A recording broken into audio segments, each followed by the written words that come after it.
Cities are defined by their cultures. Those cultures could entail sports or business or certainly arts and entertainment. Oklahoma City is thriving in all of these areas, but who makes that all happen? This Town OKC explores the people behind the cultures, their origins, their motivations, their challenges, and their dreams. I'm Rick Allen Lippert. I've been in this town for over 50 years with a front row seat to seeing the culture grow from a dusty bus stop on the Southern Plains to a flourishing destination. Join me as we meet the folks behind the culture on This Town OKC. Amber Sharples, what a pleasure it is to have you in the rehearsal studio at Carpenter Square Theater. I'm so thrilled to be here. Thank you for having me. I have to say the Carpenter Square Theater sponsors This Town OKC with 8 shows per season, 10 performances of each one that run over 3 weekends with free parking, dedicated free parking right across the street. Okay, now, business is out of the way. Amber, this is your oral history. I first became aware of you when you became the executive director of the Oklahoma Arts Council. How many years ago was that? It was 13 years ago in May. Already 13 years? Yes. Oh, my goodness gracious. Seems hardly like 156 months, right? Right.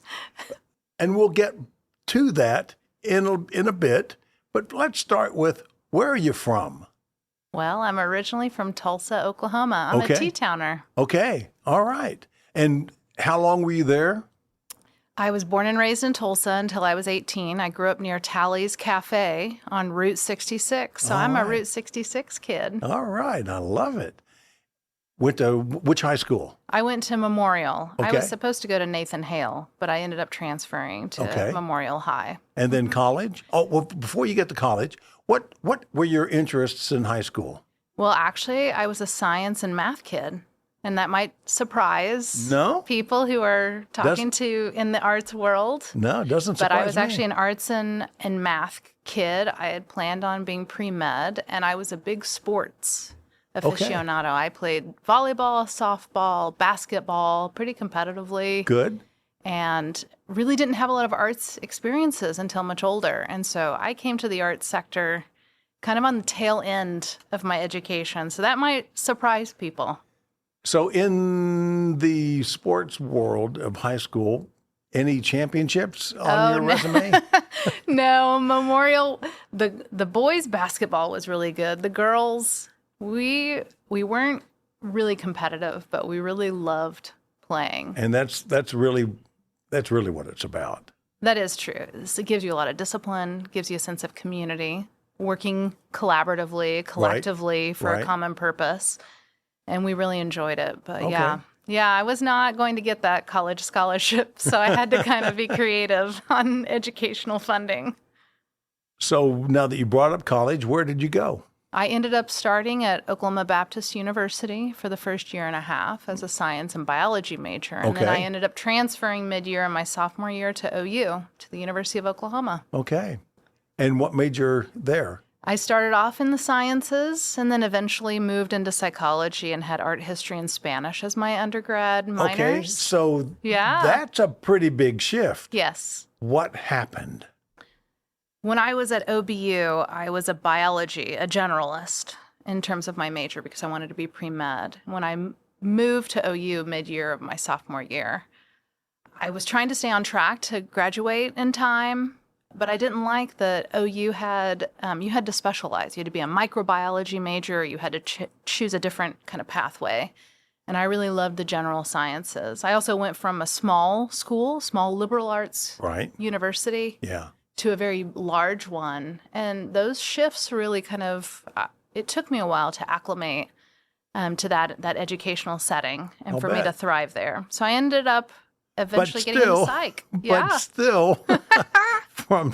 Now, psychology from science is not that big of a stretch, but art history? Correct. So, I discovered art history as a psychology major. You had to take a humanities requirement, right? This is why we're always fighting for arts and humanities and other classes to be part of education, because how do you discover these interests if you're not required in some ways to have engagement with them? So I ended up having an art history class as part of my humanities course. Ended up loving it. And then every semester I would try to find a way to get an art history class as part of my schedule. Yeah. And then I ended up graduating with minors in both art history and Spanish. Wow. I had studied abroad as a undergraduate and came back and got a Spanish minor. And then went into the work world and then worked in kind of corporate America and realized, gosh, those art history classes, I just can't keep them out of my mind. I can't get them out of my kind of thought process. And they're my passion that for some reason that's what I want to do. So. Well, let's go back to that first job out of college.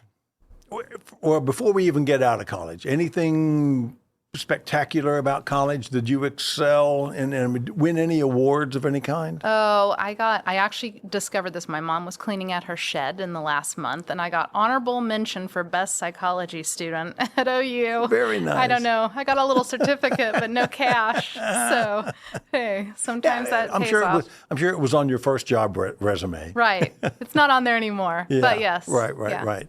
All right. So what was your first job out of college? I ended up moving to Connecticut after I graduated. Okay. I wanted to move to the East Coast. My father's family, the Sharples name, is from, my grandparents were from Rhode Island and Massachusetts, and I'd had really limited experiences with my family in New England. And honestly, like a lot of Oklahomans growing up 30 years ago and graduating, I tried to get out of here. Sure. Right? Right. And there was really nothing to keep you here. And that's one of the reasons why I work in what I do, because I want to create an ambiance and an ecosystem so that students and young professionals don't have to feel like they have to go somewhere else to thrive, especially in the creative sector. So I ended up moving. And as an aside, I think that corner has been turned. I think we've made tremendous. Yes. And I think the momentum is in our favor, that we're going to continue to ride that. So so I moved with someone I played high school with. Her name is Wendy Neal. She's actually now a minister down in Norman in the United Methodist Church, but we've been really close friends since high school, and we decided to move to New England. She was going to be a teacher, and I was going to find a job. So I ended up working. My first job was at Travelers Insurance. Oh, boy. Yeah, so I worked in structured settlements.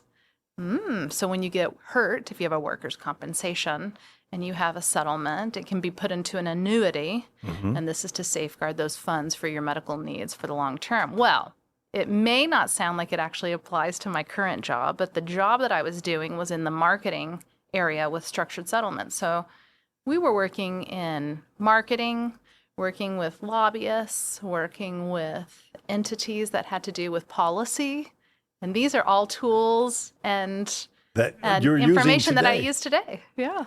How long were you at Travelers Insurance? I was just there for a couple of years. Okay. And I ended up taking art history classes at night because with my minor, I didn't have enough classes and credits to apply for a master's degree. So I ended up going to school at a local kind of community college to get some additional art history classes and keep that engagement. I was a volunteer at the Wadsworth Athenaeum Museum, which was straight across the street from Travelers. All right. Did the insurance company help you with your tuition? They did not. In fact, I actually asked them at the time, whenever I was trying to contemplate whether or not I was going to go back for art history or stay in that kind of field, if they would invest in my MBA.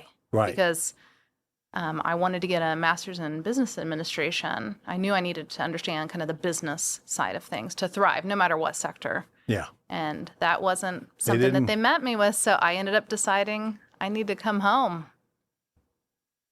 To get the MBA, or did you get it while you were in Connecticut? So you know what? I just finished a mini MBA in the last year.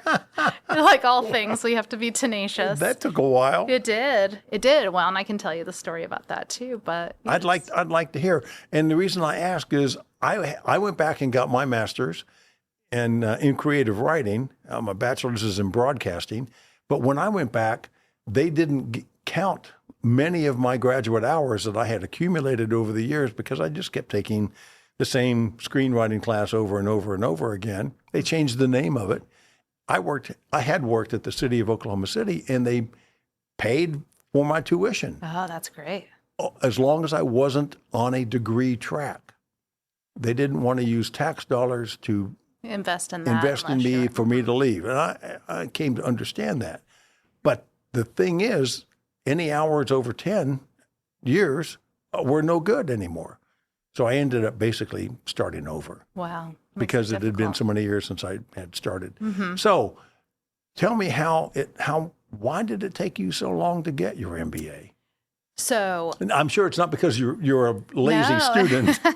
no, the way it worked out is I decided to go back for art history. When I decided about what the areas that I really loved and was drawn to, I wanted to do native art, indigenous art. And I thought, well, what better place? I'm on the East Coast. Not that there aren't indigenous artists there or art forms there. That's not what I'm trying to imply. But Oklahoma is the heart of Indian country. So when I started looking at programs and thinking about it, I discovered a woman named Dr. Mary Jo Watson, who was my mentor, eventually became my mentor. I didn't know that at the time. Contacted her and told her I was interested. And she is the one who eventually developed the director. She became the director of the School of Art at OU. But at the time, she had really developed the master's in art history in indigenous studies and that focus and that art form. And so I contacted her, ended up applying, ended up becoming her student. But at the time that I applied at OU, now this is many moons ago. Yeah. This was in about 2003 or Okay. so. I applied for a double major. I wanted to get my master's in art history and I wanted to get my MBA. So I applied for the business school and the art history program. And Wow. and the business school told me I didn't need it.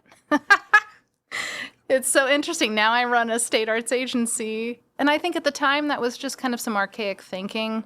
What? What do you mean you didn't need it? Right. You didn't need what? What? A double major. A right. double major. They wanted you just to have the MBA. No, just the art history. Really? Yeah. They were discouraging. I think there was I can't speak for other people at the time, but I think at that period, the creative sector was not always seen as in a business light. It was seen in the arts and humanities realm. And so that's something that I didn't get to pursue at the time. So I ended up pursuing the art history. And, I ended up becoming the director of the State Arts Council. And all I do are budgets and contracts and anything that's all business. All the right? business stuff. It's all the business stuff. And so that was roughly 23 or so years ago. Right. As we record this in 2026. July of 26. Okay, so 23 or so years ago, you went back to start your master's in art history. Correct. OU didn't want you in their MBA program at that time. I think it was just not seen as as a complementary fit. I think OU has changed tremendously since then to understand. Good. And I think that's kind of how education in general, to see the arts as a sector. I think that's part of our own messaging as a sector, is that we are in a business realm. Right. We just happen to be in one that provides a benefit or an experience that is also pulls at the heartstrings or gives us enriching experiences at the same time. But there's still the business side of all of the work that we're doing. Oh, and I think yes. so I don't blame OU. I think it was just kind of a mentality that was kind of across all of those sectors at the time, that was just not something that was encouraged or seen as a natural fit together. So I ended up going back to, so OU contacted me. I won. I went to, I can't remember if it was a chamber event, but it's one of those places where OU had just unveiled this concept of a mini MBA. So I don't have a full MBA, but I have a mini MBA in innovation. And you could drop your business card at these different, kind of convention / networking. And I won the inaugural spot in the inaugural class of the mini MBA at OU at the Price School of Business here, the Gene Rainbolt School here in Oklahoma City. So I want to pause that for a second. Let's go back 20-something years. You get into the art history master's program. Were you working anywhere at that point? I resigned from my position in Travelers and moved home, and I was not. I became the TA, the teacher's assistant, eventually for Victor Uritzen, who is a longtime professor of art history, very passionate instructor and professor, and then later became the teaching assistant for Dr. Mary Jo Watson, who she eventually became the director of the School of Art and was my mentor for many years and was kind of like my second mom, to be honest. And she passed just recently. Oh, too Yeah. bad. Mm-hmm. So you were immersed I was immersed in schooling. In the art history program. Yes. Yes. Fantastic.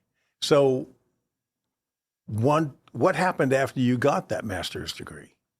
So as part of the program, I applied for the Weitzenhofer Scholarship. So the art history program has one scholarship in the area of art history that graduate students can apply to. And I was the recipient of that. Mm-hmm. And you could use the funding however you wanted. I was almost at the conclusion of my studies. The last thing I had left was to write my thesis, to research and write my thesis.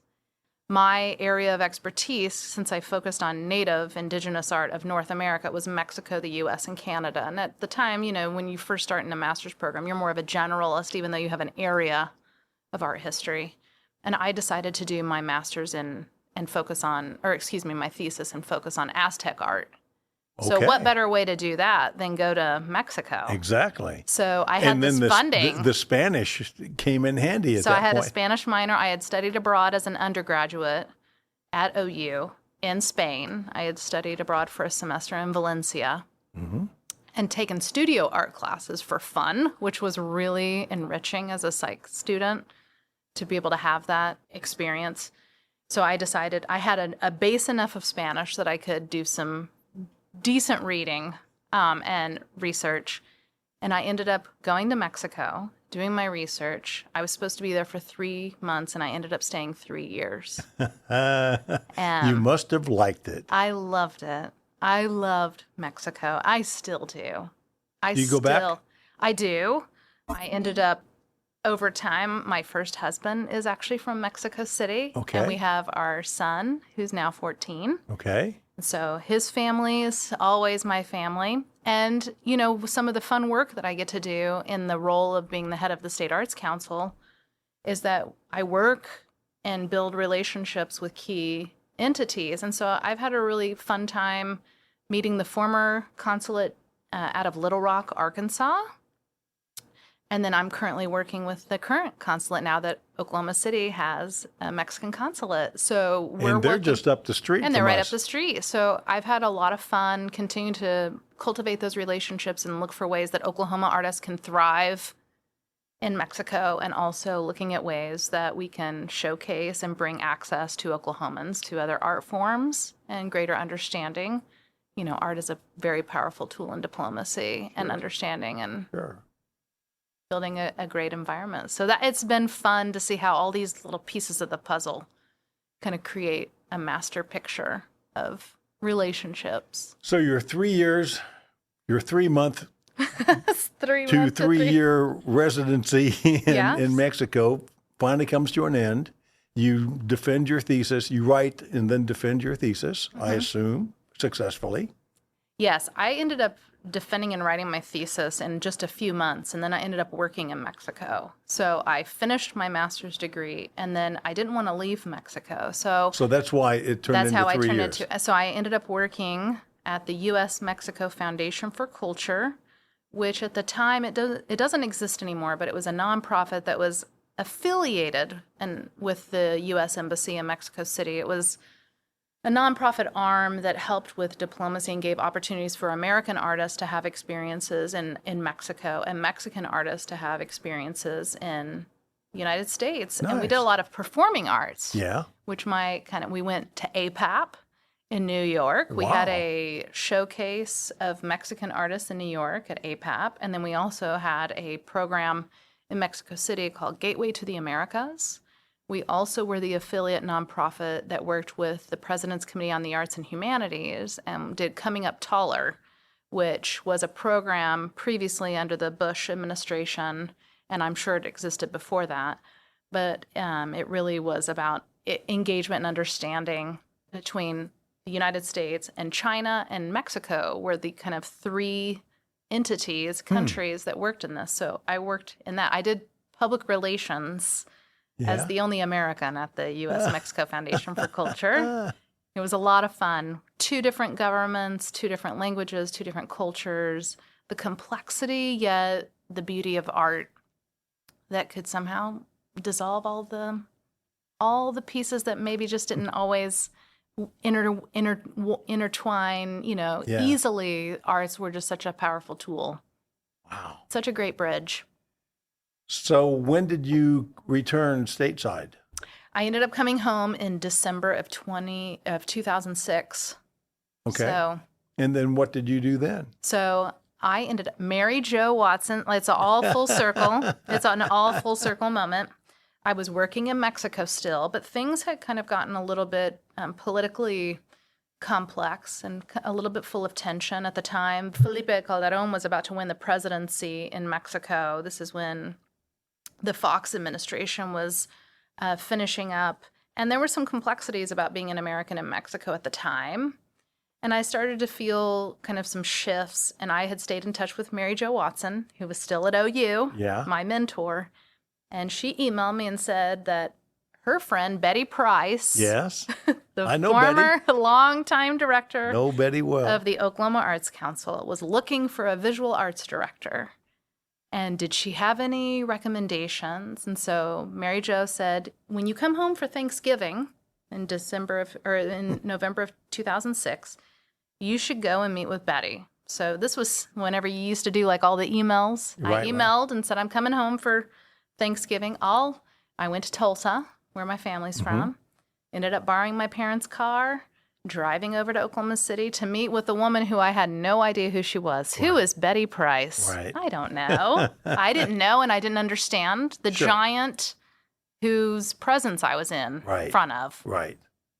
So I interviewed with Betty. Did you know there's a gallery named after her at the Capitol? Well, and that's a full circle moment because whenever I became director, that was one of the things that we did was name. So it's all these full circle moments. At the opening of that gallery. So, and that was my first job. So I interviewed in November. I decided I would stay. They offered me the opportunity to come to be the visual arts director at the Oklahoma Arts Council. Nice. And so I started in December of 2006. Wow. How long were you the coordinator of visual arts? Was director? That the right? Yeah, director of visual arts? For 5 years. Until Betty retired? So she retired 1 year after I started. Oh. So what happened was I started in 2006. The very first project that I had was to open what was going to be the State Art Collection Gallery. This was when the Attorney General's office had historically been in the first floor west wing of what is now of the Capitol. That whole gallery, what eventually had would become a gallery, Betty had negotiated with, I believe it was former Attorney General Drew Edmondson and his administration. Once they vacated that, so that area would be a gallery for the first time to feature the state art collection. So I started in December of 2006, and I had till November 16th, Statehood Day, the next year, less than a year, to open up a 4,400 square foot gallery space. And that was my first task. So I kind of came in and jumped into it. And then Betty ended up retiring not too long after that. She had some complications, and just trying to recognize her role and that legacy and that vision. It was a huge monumental I'm task, sure. But it was also fun. It was also like a great fun to curate that space. How long were you at the Arts Council before you realized you were in the presence of true greatness? Oh, it only took like a week, right? Just a few days when I realized, probably if I can think back on it, I started in December, and then it was maybe just a couple of months after that we started going over to the Capitol. It was our first legislative session. And I was kind of her assistant, if you were, right? Even though I was the visual arts director, I also did a lot of special projects. And just walking the hallways with her was such a great sense of understanding the importance of relationship building and the power of art in offices, art in these spaces to create bridges that then helped with funding the arts and, making policy opportunities available, all of that. So I got to watch her in action. Wow. Which is what a treat. treasure. Yeah. Wow, that is a rare treat to be able to learn from So, I mean, between Mary Jo Watson and Betty Price, you've had some. I've had some giants. Yeah. Yeah, I kind of feel like I'm standing on them, right? On the shoulders of giants. Exactly. Now, I forget the timeline of the Capitol restoration. Mm-hmm. I know it was many years and very disruptive to the operation of the Capitol. I imagine you have that timeline better placed in your mind. You know, the Capitol Restoration project, I think, is, if I have to look back and think about anything that I'm the most proud of, it is probably that project. First of all, because my first job was curating the state art collection, taking care of the artwork at the Capitol. So it's kind of like my firstborn baby, Sure. right? It's it's this piece, this entity that I feel like I've grown or nurtured. The public art program for the state's Percent for Art program, I'm going to kind of back up because it kind of connects some of these things. One of Betty's legacies that she wanted to pass was the Percent for Public Art. She wasn't able to pass that because of the complexity around really entrusting the state arts agency at the time. There was a lot of lack of understanding of what the Percent for Public Art could do. Right. And so she and Dr. Bob Blackburn, two kind of giants in terms of politics, really worked together, and he actually helped pass state's Percent for Public Art program, and it was housed under the Historical Society. Okay. It was passed in 2004, so right before I came on staff, just a couple of years. And it really had some difficult years in its infancy because I think Oklahoma wasn't quite sure about what does it mean to have public art in these areas, in these public spaces, in these shared community areas. Or on our bridges, for example. Exactly. Something that right now we all embrace and think should always be there. Yeah. But it took a long time and some key, advocates to really make that happen. A phrase that used to just made me so mad when I would hear a politician say, well, that's not part of our core government function. Right. It can really be disconcerting, and it can also just be so discouraging, right? And now we look at all the benefits that as arts, as core government, bring in the other areas, such as business relocation and retention, creative industry, creative workforce, education, all the goals of the state. Arts are a key resource and tool in their toolkit to make those things happen. And with low cost and high return on investment. So yes, that core part really pays off. And so the public art program was really in its infancy, and I'm grateful to Dr. Bob Blackburn for kind of taking care of the program under his kind of tenure at the Historical Society. But then there was a moratorium. When the recession happened in 2008 and 9, and Suzanne Tate, who was the director after Betty, but had been her longtime deputy, really tried to safeguard the public art program. And I'm grateful to her. She was really creative in trying to find ways that even though they put a moratorium on it in the legislature, she found ways to keep it surviving, even though she couldn't at that time get it to where it could thrive, but she could help it survive. Right. She kept it on life support? She kept it on life support. But, sometimes that's what you need in order to buy the time, in order to then strategize and find a way. Well, the moratorium that was put in place expired. It ended in fiscal year 2014. I became the director in 2013, in May of 2013. And one of the first things I did is I went to Dr. Bob Blackburn and I said, listen, I know the public art program may not survive. I said, and it's real risky, but will you somehow get it transferred to us? Because if we're going to if it's going to thrive, we either have to lean into it and figure it out, or we just let it die on the vine. Because it was kind of in this nebulous place. And this is all connected to the Capitol here in a second. But I also knew that they were talking about renovating the Capitol at that time. That's whenever a lot of the conversation in Governor Fallon's leadership, she really wanted to see the Capitol renovated.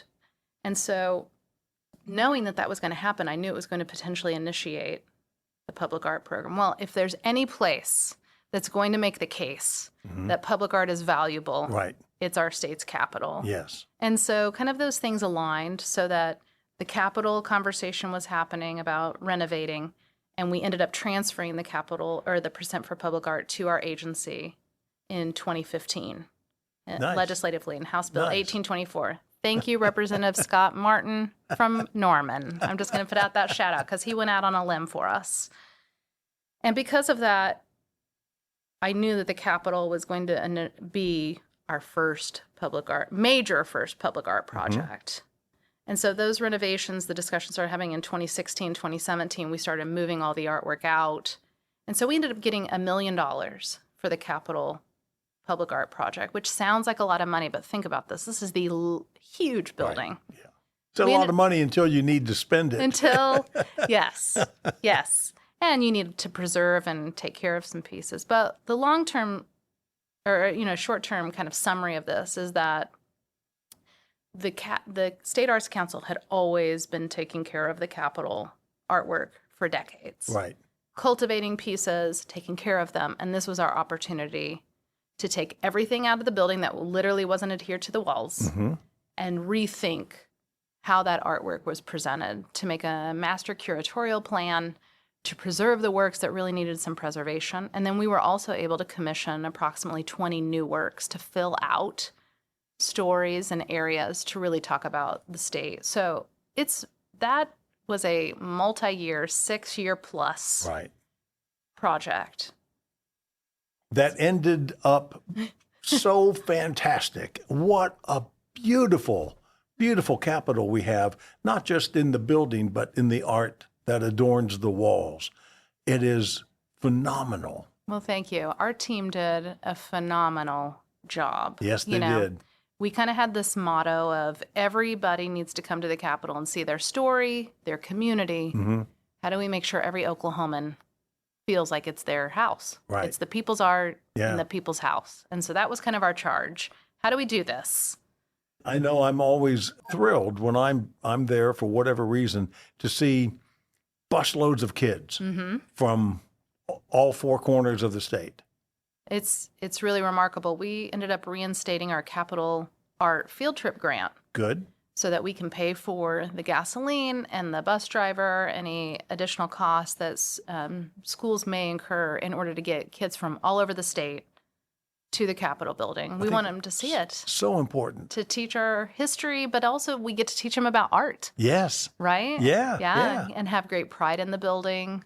Yeah, I think we have more linear feet dedicated to art than any other Capitol, and we're only one of 2 Capitols on Route 66. So this year has been a very important year in terms of visitorship. And then even in a couple of weeks, we are hosting the National Governors Association summer board meeting is happening here as Governor Stitt is finishing his tenure as the chair of the NGA. And we're going to be hosting governors from all over the country and showcasing our Capitol and why Oklahoma State Capitol and our artwork is the best in the nation. So, yeah, we're putting that to good use. So my wife would be upset if I didn't ask you, have you selected your dress yet? Oh, For the tour that you'll lead? Oh, you mean for that? Well, for the governors? We are going to have our docents do the tours. Okay, all right. Yeah. But I'm sure there's going to be some fancy schmancy do that you'll be invited to. I'm still hoping. I hope that invitation will come through. Yes. Okay. So you'll shop for a dress when I'll shop whenever Okay. The last minute. Nothing like a little pressure. Yeah. So here's a question I have about the art in the Capitol. I do recall from having seen the OETA special. Yes, that Robert Henry. That Robert Henry narrated and led us on, which I thought was so much fun. And he pointed out the large painting of, is it Romans? It's in front of one of the offices, is the governor's office. There was a large painting, I think, of Roman senators, and his face is on one of the... He is in, I think it's the Charles X painting that was done by the State Senate Historical Preservation Fund. Okay. That work is now in the Senate Lounge. Okay. Because when we did our redesign of the Capitol, we did it thematically. And so because that really has a European kind of... Right. It's more of an American history.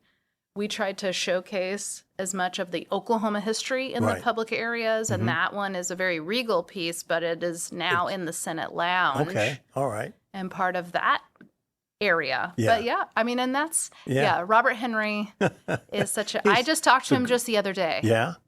He's a great guy. He just donated, he and Jan Henry donated a large number of their works to the state art collection recently. I read his post about that. Yeah. It's so wonderful. Yeah, we've seen great, really momentum. We received not only that gift, which was really significant of Father Gare from the Maybe Gare Museum of Art, kind of the founder of that collection and that space, that museum that's so important in Oklahoma. Father Gare's work is extremely difficult to find, and Robert Henry was so generous, he and Jan, to donate that work, the painting done by Father Gare, and many others. These are just important gifts to the people of Oklahoma. And Jan Henry was formerly the chair. When she was a governor-appointed member of the Oklahoma Arts Council, she actually served as the chair for the State Art Collection Selection Committee. Okay. So these full circle moments where Robert and Jan have always been art collectors, and then their love, but their connection to the Oklahoma Arts Council, they were connected to Betty. Jan served on the council. She served on the State Art Collection Selection Committee, and then this full circle moment when they gave some of these really significant works from their personal collection. It was just kind of a full circle moment. Yeah. Yeah. It's really beautiful. Very nice. It's very beautiful to see these stories. Yeah. Yeah. And just such a wonderful man. Being involved with Carpenter Square Theater, we're recipients of Arts Council funding. And of course, it's in the news all the time about government cutting back funding of arts. Where are we today? Where do you think we're going? So in this current fiscal year in 2027, as we just kicked it off earlier this month in July, we're actually in a pretty good place. Oh, good. I think we're always striving to see growth because we know the inflationary environment. Every nonprofit, especially our small to medium size, but even our large organizations that we support, continue to see costs go up. Audiences are pivoting. And after COVID, we're seeing a lot of challenges to our entities. So I'd love to see significant growth because, as we talked about earlier, the return on investment helps the state meet all the goals that they are trying to address: education, literacy, creativity, innovation, business relocation, all of these. At the same time, there were significant cuts in other agencies in different areas. Many of them got flat. We took a little bit of a cut of one-time funding, but overall, we are in a really good place at the State Arts Council. We're finishing up our ARPA funding. About 95% of the $10 million has been distributed to 180 organizations across the state. This was a huge lift. Yes. And we are the only state in the entire Midwest region that got arts funding. Wow. We are a unicorn, and in a good way. I know that things are still really tight, and I don't want to Pollyanna where organizations are. And at the same time, we have been able to invest about $14 million of additional funds through CARES and ARPA pandemic funding over the last few years. And that has been a huge kind of lifeline. Yeah. And I'm hoping that showing the return on investment of those funds can help us move in the right direction to see increases as organizations continue to see increased costs. And our communities are getting larger. Oklahoma is getting a higher population. And so one thing we are trying to address is that while we're seeing things steady, we are having larger number of people to support and serve. And if we want to be innovative and we want these individuals to come into our state and relocate or set up their businesses, then we need to invest in the arts, the cultural infrastructure to match that. So that's kind of a space that I hope that we can continue to have conversations around. But we're seeing good momentum. And are you rising to the challenge and accepting accepting the challenge? Yes, I think fighting for the ARPA funding was quite a feat. The first time we passed it ended up getting vetoed. And we ended up I call it my Lazarus. We brought him back. and got him across the finish line. And I'm grateful for that because, like I mentioned, other states didn't get that funding. And I know that that's been a lifeline for many of our organizations. And now that we have shown what that money can do, it helps us with our case making around why we should see additional investment in the arts, because the payoff brings new revenue to the state, new jobs, Right. higher quality of life, brings all those factors that we get assessed in as cities and towns and as a state, that we can have a stronger standing, be more competitive, and then move our education forward. Since we're 50th and we're really low in health, we're really low. We're really trying to focus on those two areas to help our state's outcomes in those two areas and move the needle. You probably are more aware of the exactness of the story of Winston Churchill defending his spending money on the arts at a time when England didn't have it, and supposedly he said, "What are we fighting for?" Yeah, what are we fighting for? Right, Yeah. Exactly. And I kind of think back for the last few performance hearings at the state legislature as we were getting closer to America 250. And I know that we're hearing that over and over again, but really it is kind of I'm a bicentennial baby, and I think to myself, this is America 250. These are places of reflection. You know, I was using the John Adams quote about, he studied science and math and engineering in these areas so that his kids and his grandkids could study the arts and humanities and philosophy and literature. What are we doing this for? Sure. We're doing this to expand our intellectual awareness, mindfulness, our attention to beauty, our appreciation for the things that really matter in life, which is the connection to other humans, right? So the arts are that vehicle. So John Adams. So I used his quote in quite a few performance hearings for the last few years because you could see the momentum of us kind of reflecting and like, what are we doing this? What is the infrastructure for if it's not to move the needle towards that, not away from it? Yeah. Mm-hmm. Amber, thank you so much. What a delightful conversation. Thank you for having me. I had no idea about your fascinating story. I don't know if it's fascinating. Oh, I find it absolutely breathtaking. Well, that's nice. How you went from Tulsa to Mexico, and now we get the benefit of it. I appreciate that. Yeah, I always thought I would move away. I tried to move away twice. I got pulled back, and I just say the red earth, it gets in you, and you can't get away, right? Yeah. Amber Sharples, thank you very much. You've been listening to This Town OKC, sponsored by Carpenter Square Theater, edited by Fred O. Bishop. I'm Rick Allen Lippert. This has been a Lippert Media production.